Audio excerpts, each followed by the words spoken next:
ভারতের লোকসভা নির্বাচনের পর পশ্চিমবঙ্গে ক্ষমতার পালাবদলের পরপরই শুরু হলো বড় ধরনের রাজনৈতিক ও কৌশলগত তোলপাড়। ২০ মে নবান্নে বিএসএফ কর্মকর্তাদের সঙ্গে উচ্চ পর্যায়ের বৈঠক শেষে রাজ্যে বিতর্কিত নাগরিকত্ব সংশোধনী আইন বা সিএএ কার্যকরের ঘোষণা দিয়েছেন নবনির্বাচিত মুখ্যমন্ত্রী শুভেন্দু অধিকারী।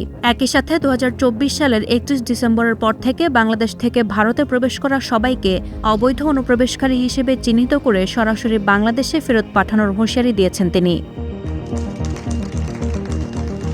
পূর্ববর্তী আইনের পরিমার্জন ঘটিয়ে এবার নতুন সময়সীমা নির্ধারণ করা হয়েছে ২০২৪ সালের ৩১ ডিসেম্বর। সিএএর আওতায় থাকা আফগানিস্তান, পাকিস্তান ও বাংলাদেশ থেকে আসা ৭টি অমুসলিম সম্প্রদায়ের মানুষ ভারতে বৈধ নাগরিকত্বের সুযোগ পেলেও এর বাইরে থাকা মুসলিমদের অবৈধ অনুপ্রবেশকারী হিসেবে গণ্য করা হবে।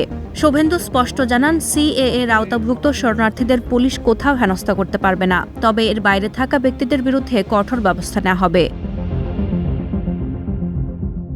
অবৈধ অনুপ্রবেশকারীদের দমনে রাজ্য বিজেপি তাদের নির্বাচনী ইশতেহারের ডিটেক্ট, ডিলিট, ডিপোর্ট অর্থাৎ চিহ্নিতকরণ, নাম মুছে দেয় এবং ফেরত পাঠানো নীতি বাস্তবায়নে নামছে।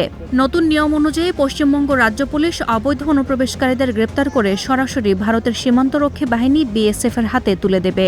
পরবর্তীতে বিএসএফ বাংলাদেশ সীমান্তরক্ষী বাহিনী বিজিবির সঙ্গে আলোচনার মাধ্যমে তাদের পুশব্যাক বা ফেরত পাঠানোর ব্যবস্থা করবে।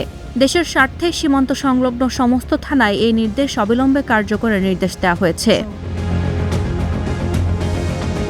অনুপ্রবেশ ঠেকাতে কেবল আইনই নয়, সীমান্ত সুরক্ষাতেও কড়া পদক্ষেপ নিচ্ছে শুভেন্দু সরকার। বাংলাদেশের সাথে পশ্চিমবঙ্গের ২,২০০ কিলোমিটার সীমান্তের মধ্যে প্রায় ৬০০ কিলোমিটারে কোনো কাঁটাতারের বেড়া নেই। এই জন্য পূর্ববর্তী তৃণমূল সরকারকে দায়ী করে মুখ্যমন্ত্রী জানান, সীমান্ত সুরক্ষিত করতে দ্রুততার সাথে বিএসএফের চাহিদামতো জমি হস্তান্তর করা হবে, যার প্রথম ধাপে ২০ মে বুধবারই ২৭ কিলোমিটার এলাকাকে সুরক্ষিত করার জন্য প্রয়োজনীয় সরকারি ও বেসরকারি জমি বিএসএফের কাছে হস্তান্তরের প্রক্রিয়া শুরু করেছে পশ্চিমবঙ্গ সরকার। সাদিয়া ইয়াসমিন, প্রথম আলো।